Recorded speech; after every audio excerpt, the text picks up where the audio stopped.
Oke, selamat berjumpa lagi dengan podcast Mas Edan. Hari ini teman bincang kita ini seorang teatrawan, pemain film, sekarang punya grup dangdut. Apa? Oh, orkes Melayu, Latar Jembar ya, Latar Jembar. Ya nanti kita ngobrol-ngobrol, kita ini kan bincang-bincang aja. Bincang-bincang tentang proses kreatif, tentang sistem berkesenian atau ya pengalaman-pengalaman kita lah. Nah, tapi sebelum namanya Eko Petel. Cuman saya nggak tahu nama aslinya itu, kan Petel mesti Karapan tak ya? Asli ini siapa? Eko siapa itu? Eko Aris Setiawan. Eko Aris Setiawan, oke lah. Lah, untuk mengawali cerita-cerita dulu lah. Dulu lahir di mana, sekolah di mana, kuliah di mana, terus bagaimana masuk keseniannya itu dikenal lewat apa, atau lewat ekstrakurikuler, atau lewat sanggar-sanggar, atau gimana? Monggo. Ya, ini ya perjalanan ya berarti kan. Perjalanan saya lahir itu di Laweyan gitu. Solo ya? Solo. Di kos-kosan waktu itu. Ya, memang lahirnya wis nang kos. Lahirku di kos-kosan. Oke. Memang keluarga saya itu istilahnya pendatang di Laweyan, di kampung Batik Laweyan, di Laweyan. Itu pendatang tahun 85 lah kalau nggak salah, 85 86 gitu.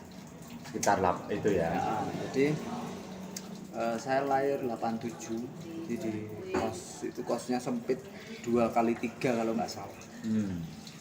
Itu sebenarnya orang tuaku itu dari Wonogiri. Aslinya Wonogiri. Dua-duanya Wonogiri semua. Lahir di situ, besar di situ sampai punya rumah di RW situ. Pinggir kali lah, dapat rumah pinggir kali tahun 2000 tahun 99. Itu. Sekolahnya dari SD sampai SMA Di Solo juga. Dulu SD di mana, SMP mana, SMA mana? SD Sayangan. Jadi masih di komplek Kelurahan Laweyan. Terus saya SMP di Negeri 15. Terus Depan Cerwedari itu berarti. Terus SMA Batik 1. Batik 1. Purwosari ya. Batik 1 itu Purwosari tak? Kerten. Ya, Kerten ya. Saya kan jadi flyover sing apik. Ngerti gue sih Purwosari kayak kan. Iya. Pulang trail ya. Iya, ya keluarga saya itu nggak ada basic kesenian, nggak ada. Cuman bapak saya itu penggemar wayang. Wah, Lah dulu kuliah di mana? Kuliah tuh sebenarnya putus ya, dari SMA saya putus 6 tahun. 6 tahun. 6 tahun terus gara-gara ini komporin koncoku toh. Ini deh zaman beling. Jadi kuliah itu tahun 2012. Aku lulus SMA 2006.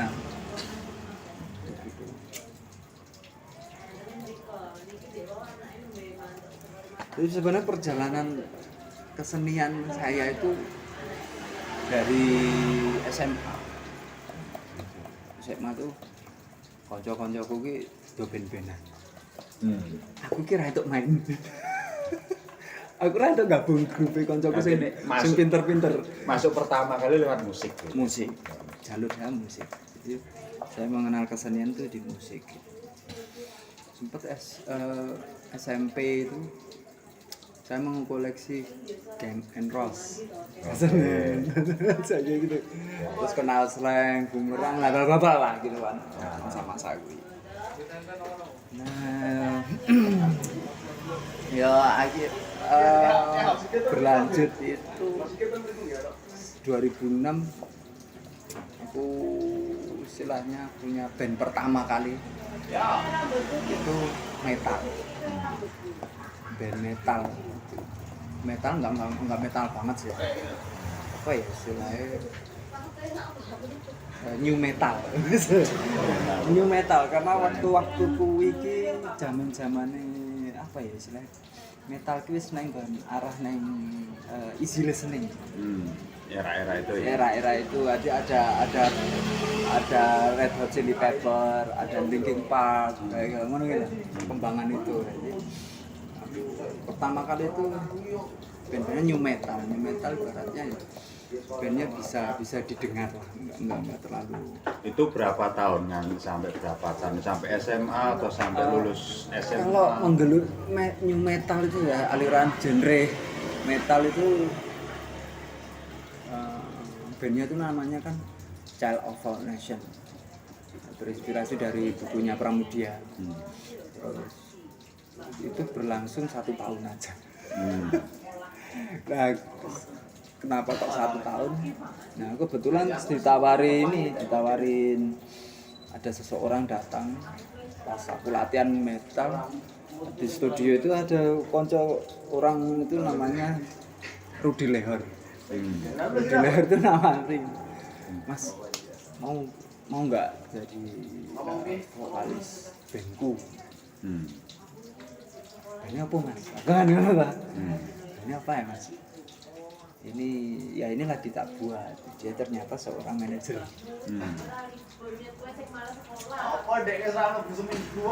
Dia menyambungkan, istilahnya menemukan beberapa orang jadikan satu gitu kan, grup. Nah akhirnya saya mencoba untuk masuk ke tawaran Mas Rudi itu. Akhirnya jadilah namanya itu Blegidis. Blegidis. Nah itu sampai pertama itu band kedua saya. Jadi band new metal saya Child of All Nation itu istilahnya ya tak tinggal. Terus ya belum sempat recording, belum apa. Aku jalure musik lewat situ, mengenal dunia. Iki band, iki panggung gede, iki panggung cilik, iki dunia recording itu pertama di band Blegidis itu. Sampai saya bikin 1 album di Blegidis, 2 album. Selama perjalanan musik Blegidis itu saya membuat 2 album.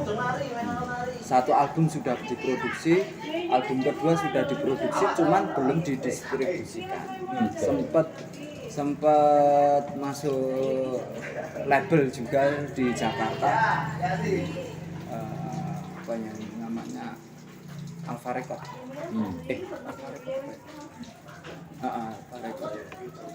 Itu Alpha Record itu kalau bandnya zaman itu ada Baby Gaskin, ada Lila kayak gitu.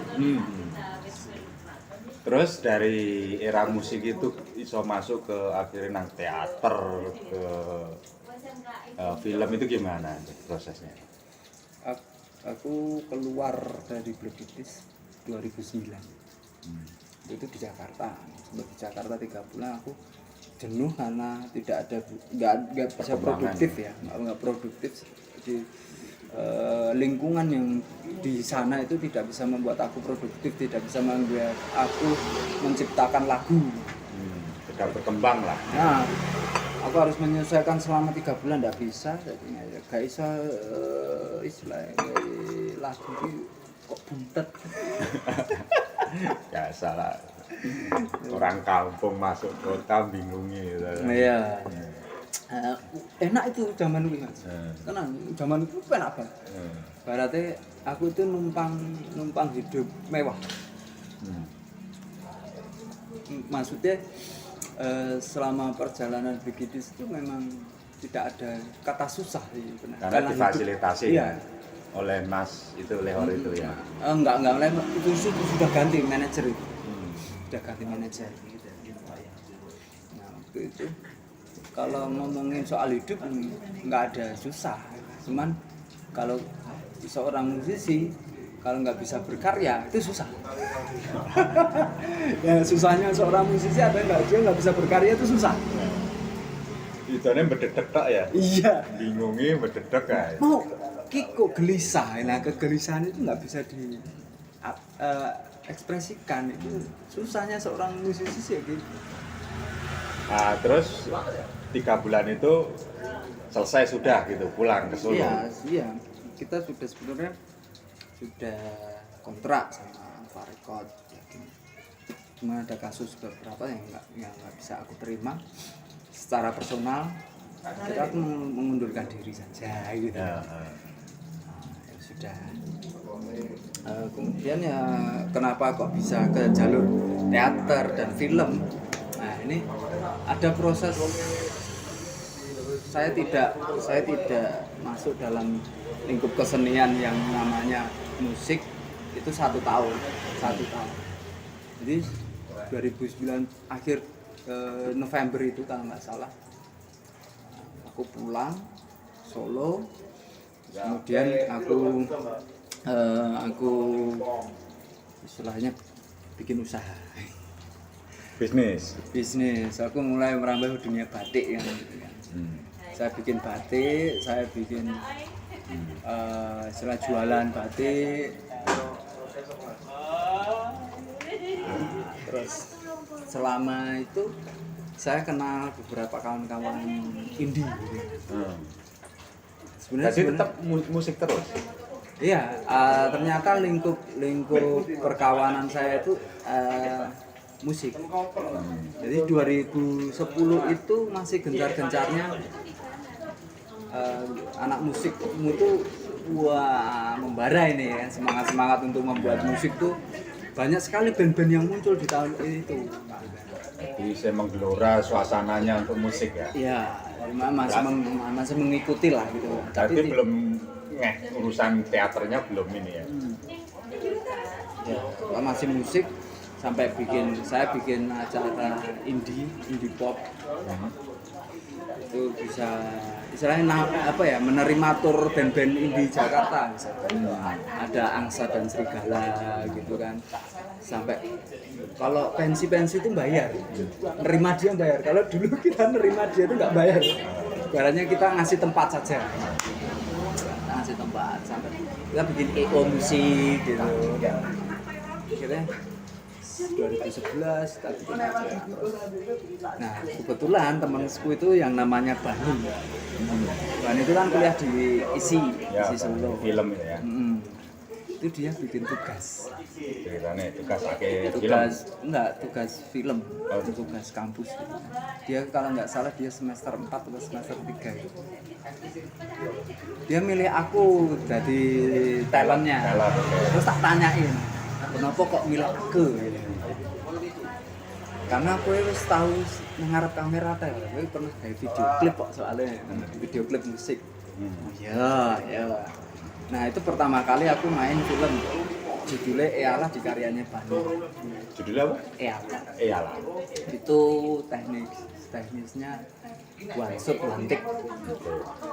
Kayak gitu. Long Nah dari situlah aku mulai ternyata dunia acting kok ya menarik ini loh.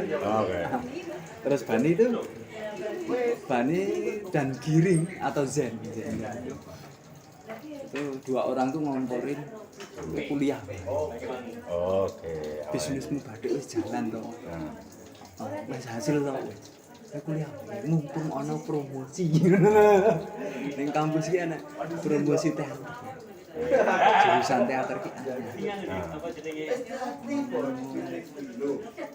Wes akhirnya masuklah 2012 gitu. 2012 aku masuk di ISI. Nah masuk teater sebenarnya saya belum pernah pentas selama istilahnya belum pernah pentas teater dalam kampus sih. Oke. Pentasku itu malah neng tari mas. Ya biasa kan musik gitu-gitu. Jadi aku kuliah neng teater, pentasku neng tari. Waktu itu bantu punya Mbak Iki di Suryani. Ya baik. Aku malah pentas nih Salihara loh misalnya. Ini iya, kok aku malah tekan yang Jakarta ngono kan. Waktu itu semester 2 atau semester berapa? Aku kok tekan Jakarta kanca-kanca malah bro.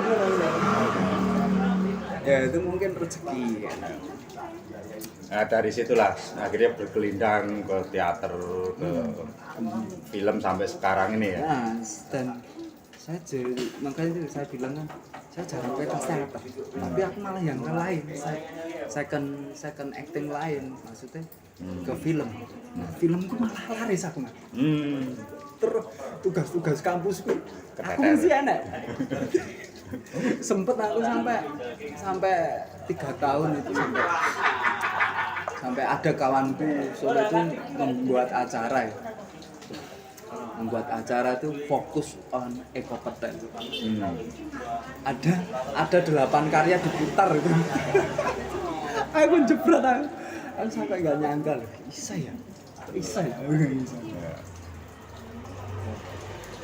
Lah dari pengalaman musik, teater, terus film ini, kira-kira mana yang paling berkesan untuk saya? Ya, ada gini, beberapa orang melihat saya. Sebelum aku sendiri aku berkesan itu, ada beberapa kawanku melihat, kok cah film, kok cah musik.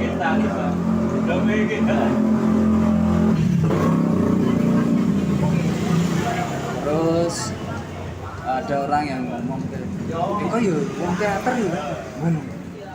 Nah yang proses yang paling berkesan sebenarnya kesenian itu punya wilayah dewe. Maksudnya ketika kita menggeluti satu proses film itu pasti punya kesan, teater punya kesan.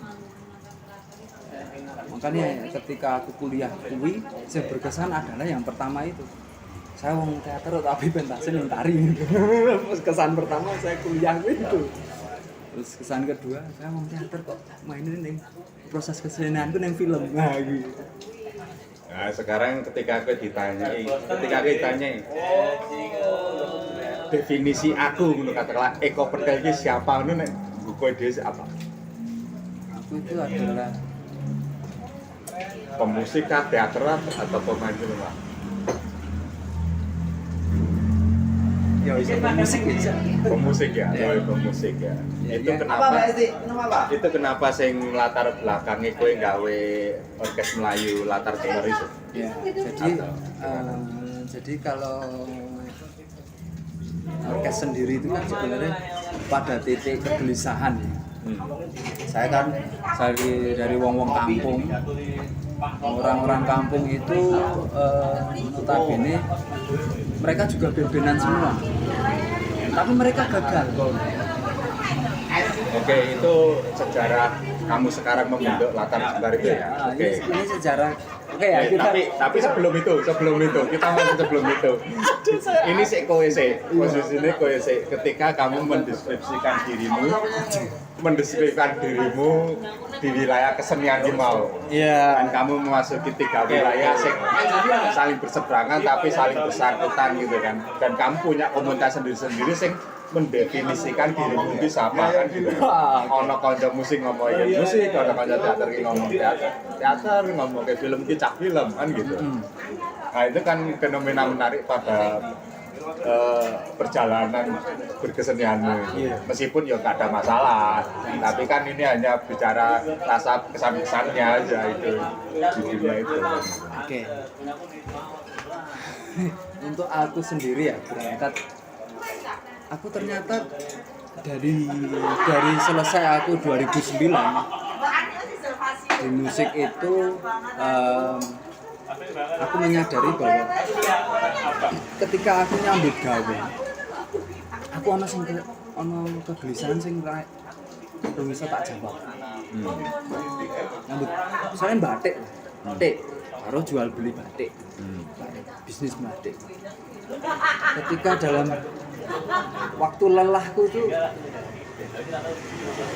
aku merasa aku kok bisa lepas tuh dari dunia kesenian, gitu. Terus akhirnya aku bertemu Bandi sama Zen, curhat. Ya mending neng kuliah neng dunia neng seni. Oke, tak turut mereka. Ya memang jalannya tekan sakmen. Oke. Itu yang dinamakan passion itu begitu. Ke situ tapi insting berekspresi itu selalu ingin dicukupi juga sebenarnya gitu. Makanya orang jadi gelisah. Sebenarnya kesenian berangkat dari itu, kegelisahan itu kan. Jadi aku merasa bahwa saya tidak bisa lepas dari kata seni gitu. Iya. Kayaknya sampai ketika saya melihat teman-temanku gagal di bandnya, sampai vakum, sampai kosong, saya pun juga gagal dalam bandku yang lama. Dalam waktu itu kita lagi nongkrong sore, gitaran, ya gawe musik sing enak wae jon. Oke. Sing ibaratnya tinggal hiburan sih, hiburan awake dhewe ngopo lah.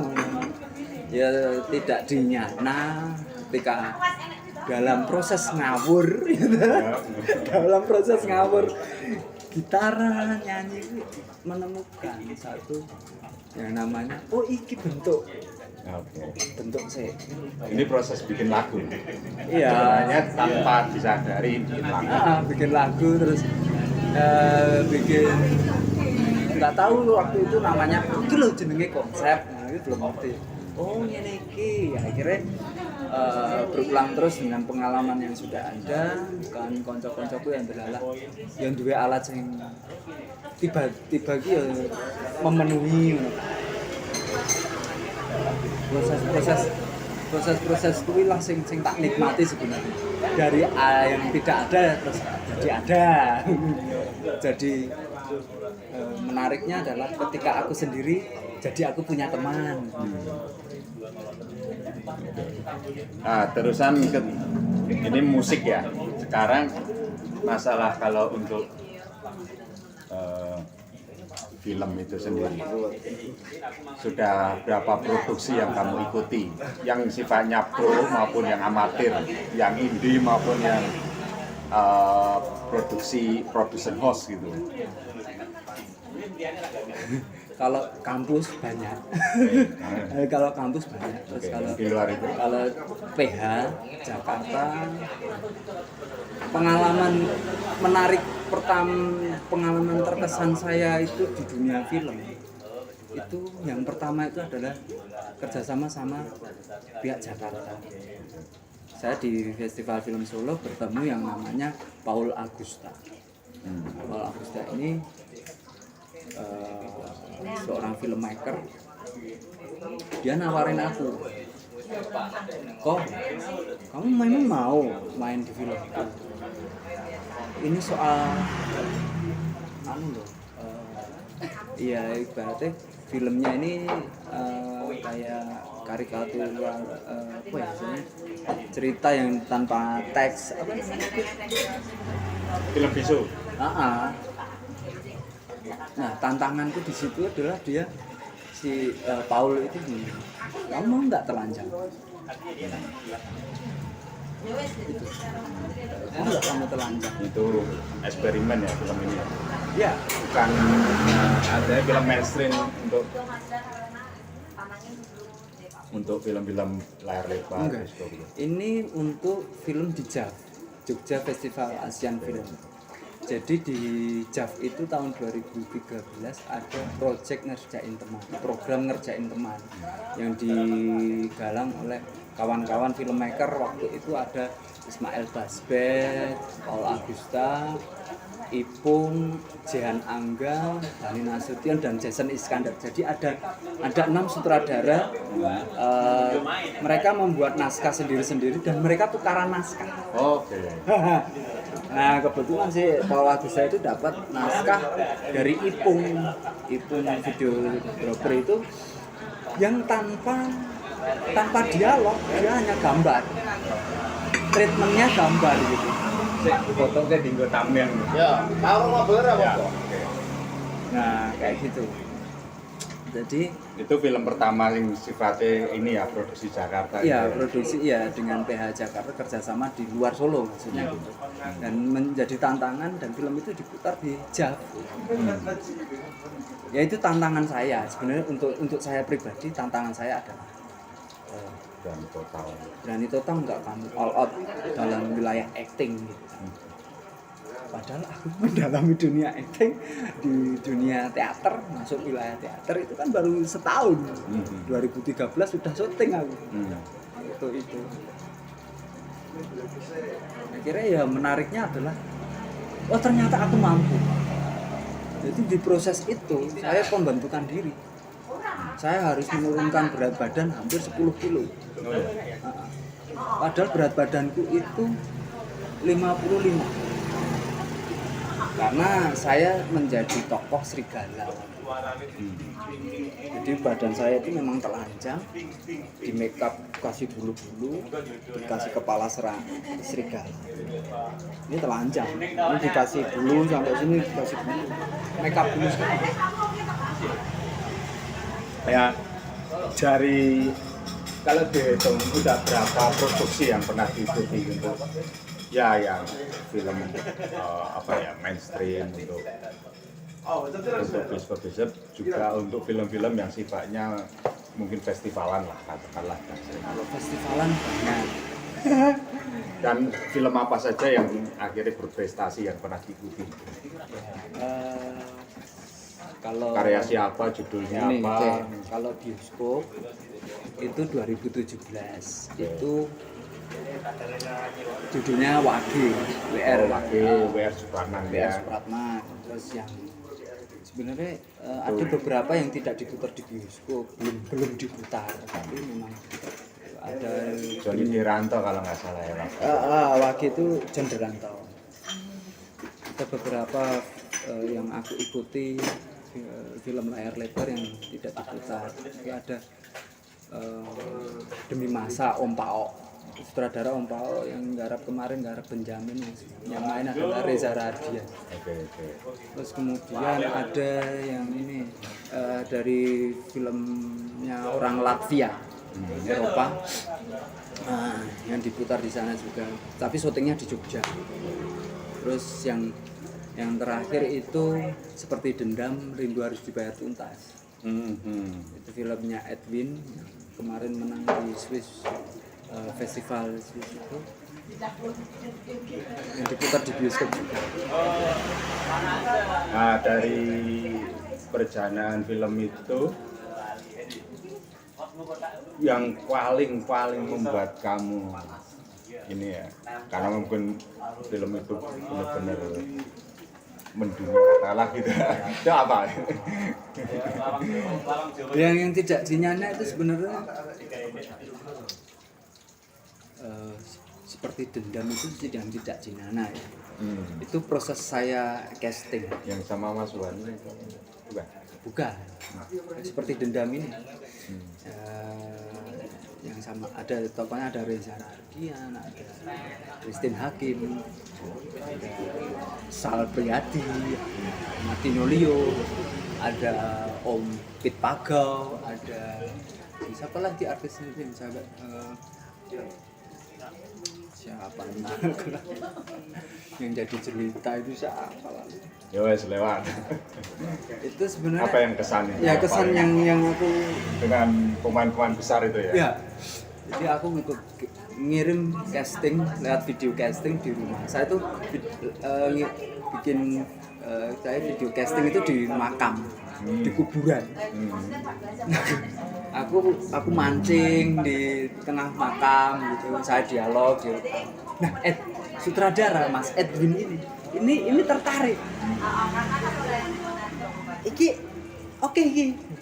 Saya tertarik karena ini tidak biasanya. Dan ini masuk karakternya. Jadi, kamu berperan apa, Wi? saya sebagai Joni. Joni ini ajudannya Om Pit Pagau. Untuk itu dia seorang bos.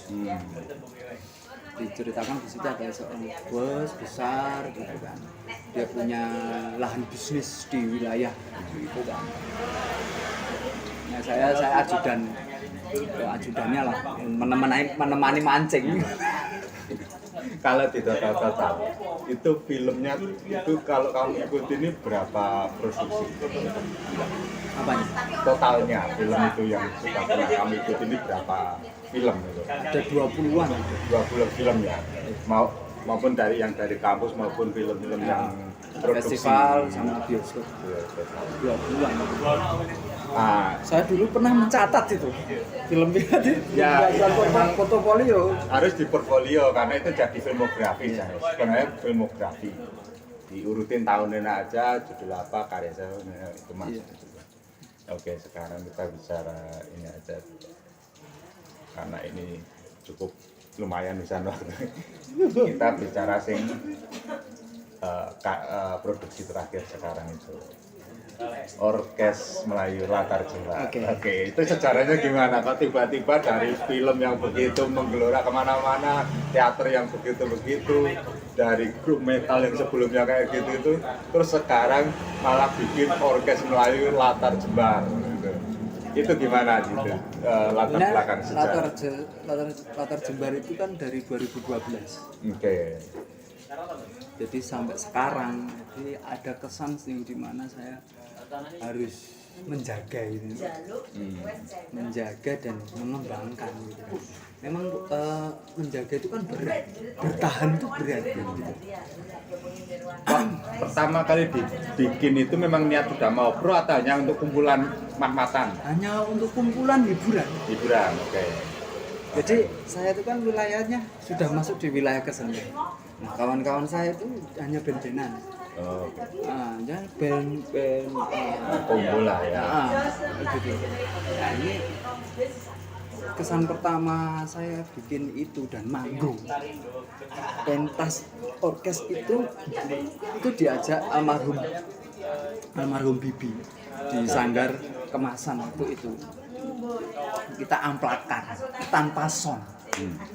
Itu ada 4 orang, Bani, Bayu, aku sama Zen, 4 orang waktu itu.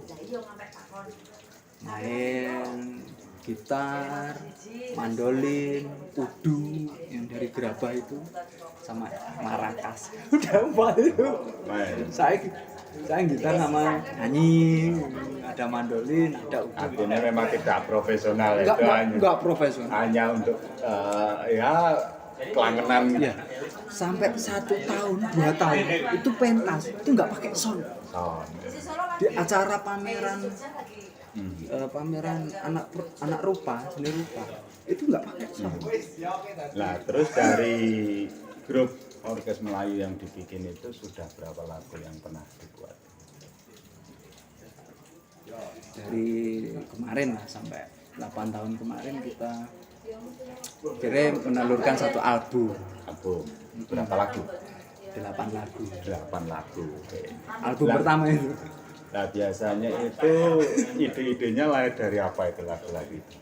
Karena saya kan melihat Orkes Latar Jembar itu kayak OPM itu ya. Apa genrenya apa? Ya, pengantar. Memang itu Racun sangat PM. merakyat dia, sangat apa ya? Fun gitu, bersenang-senang gitu, lagunya itu enjoy. Iya, gitu. aku kan nanam ke karo cah-cah iki nggo hiburan. Aja dinggo golek duit kan. Wes seminggu pisan nek awake nyambut gawe iki sawake leren karo dolanan musik ngono kuwi. Aku wis menanamkan hal itu. Kalau lah ada rezeki ya dijipo, nek ora ya ora apa-apa. Jadi kalau bicara kesenian adalah sebuah karya itu ada rezekinya masing-masing kan gitu. Nah, itu inspirasinya gimana itu waktu bikin lagunya itu? Atau mengalir aja atau memang dipikir tenanan atau tiba-tiba melorot terus akhirnya Ya. ditulis atau gimana? Celoteh lah. Celoteh. Ya ibaratnya nek slangnya uraan. Oke. Aku dhisik uraan. Oh, Enggak itu uraan. Lirik-lirik ku wong nek ngrungu iki wis cah absurd gitu. Dan itu orientasinya lagu-lagunya pada apa? Ya kampungan. Kampungan. Oke. Jadi iki orkes kampung. Mhm. Udah Melayu. Melayu nyanyi kok seragam ora kampungan. Iya. Enggak, maksudnya juga tentang isu-isunya lagu itu loh. Ya ada isu lagu soal batik, pengrajin batik. Ya, ada lagu lawean. Judulnya lawean. Angkringan ono ora? Jadi aku mau patah hati ala itu. ada we. Nah, terus apa nih? Ada yang memproyeksikan kampungku pada sebuah lagu. Iya, benar. Menarik itu. Ada lawean terus kemudian ada Wong Cile, tapi belum di take record. Kalau lawean memproyeksikan kampung, terus kemudian kalau Wong Cile itu soal pengrajin batik, wong batik. Lungguhe mung ning deklek. Belanjane mung sedidik. Gitu-gitu ya. Menarik. Terus ibaratnya gawe karya iki aku kaya-kaya lah. Wegah sing serius sing tenanan ngono isine iki mung kaya-kaya. Jadi beberapa lirik lagu niki seolah-olah gitu. Dan itu kabeh kampung tentang kampung batik itu. Hanya satu lagu dua lagu. Ada lagu. Nah, nek sing kalau 8 itu apa aja judulnya? Ada Mars ini lagu untuk pembuka kita ketika ngorkes. Ada Laminate, ada Motor Silian, ada Lawean, ada Jatuh Cinta, ada Segoliwer, ada Mas Nur, ada Lilo, ada 8. Jadi soal cinta ada, terus soal sahabat yang meninggalkan kami waktu kita recording untuk album itu, ternyata sahabatku namanya Tembong itu meninggal. Oh, Waktu kita Tembong, ya. di tengah produksi album ini meninggalkan kami lah gitu. Nah akhirnya kita membuat lagu untuk almarhum yang berjudul Mas Nur. Jadi memang ini didedikasikan kepada hal-hal ini ya, sosial masyarakat Karena dengan segala dinamika masalah kecil-kecilnya itu ya.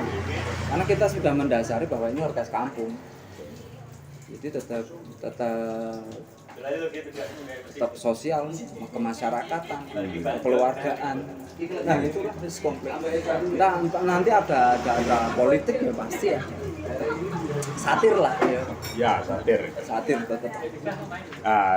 Sekarang terakhir saya ingin tanya ini, harapanmu dengan proses kreatif ini, dengan latar Jembang. Kalau yang individu mungkin mengalir aja ya, kayak film, kayak teater itu kan mengalir aja ya. Terus apa ini planmu ke depan dengan orkes? Karena ini menarik sekali, karena itu saya pikir menarik jika itu konsisten, itu menjadi legasi untuk ke depan, menjaga proses kreatif ke depan itu dengan orkes latar Jembar itu. Harapan ke depan ini.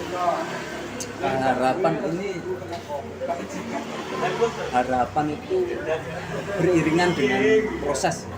Harapan itu beriringan dengan proses yang berkembang. Jadi saya selalu taruhlah gini, setiap album baru itu pasti ada perkembangan, ada perubahan yang pendewasaan lagu itu ada. Jadi ke depan untuk penggarapan album kedua ini lebih dewasa lagi. Jadi, Masalahnya masalahnya lebih dewasa dan musiknya bisa membuka diri lagi, tidak secara vintage orkes, tapi bisa ke hal-hal pop yang lebih menarik, tapi masih kampungan, masih dasarnya adalah kampungan. Kalau harapan memang menjaga satu grup itu memang susah. Saya sempat pertengahan 2016 2017 itu ada kawanku yang ingin keluar. Aku jaga, Jos, kita ini belum selesai, belum album. Ternyata lebih pada personality, karena saya menaruhnya pada waktu itu ini dasarnya adalah hiburan, jadi mereka sasain. Ini ada hal yang penting, kita ini pioner di Solo, kita ini pioner, kita harus menyelesaikan. Kalau kita ingin disebut Gen Wong menganggap kita itu legend, kita harus menyelesaikan satu. Ini album belum selesai, makanya saya tuh mengikat terus iki carane iki ngerateni koncoku siji-siji ya. Nah, ini ada celah, alhamdulillah ini ada proses pendewasaan personality gitu. Ya kayak gitu. oke lah. Ini sudah mau tutup. Saya kira-kira apa yang mau disampaikan, mungkin mempromosikan Latar Jembar atau kalau full update itu Latar Jembar atau gimana? Silakan. Yeah.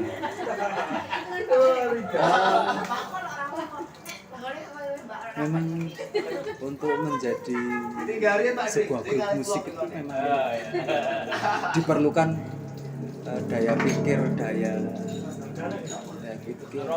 imajinasi, daya apapun. Ibaratnya kita dengan musik itu kita membuat budaya baru, kan gitu kan? Ya. Kita membuat budaya yang baru. Jadi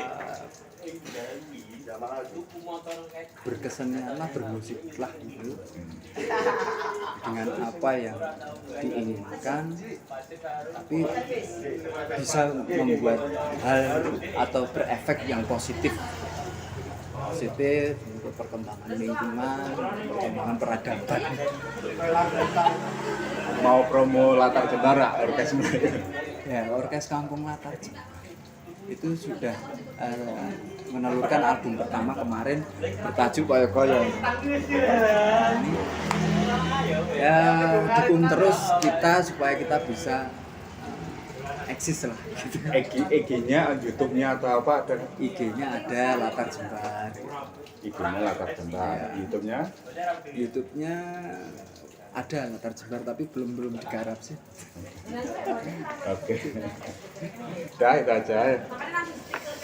Ya kira-kira ya, ini dia perbincangan kita mengenal Mas Eko Petel gitu kan, dengan segala kreativitasnya, mulai dari musik yang awalnya lah malah metal tadi tiba-tiba masuk ke film, teater, terus akhirnya berakhir dengan Latar Jembar ini, dan teman-temannya ini berjalan terus beriringan. Saya nggak tahu sampai mana, semoga nggak pernah putus, apalagi Latar Jembar itu harapan saya itu menjadi ikon Kasana Solo akhirnya.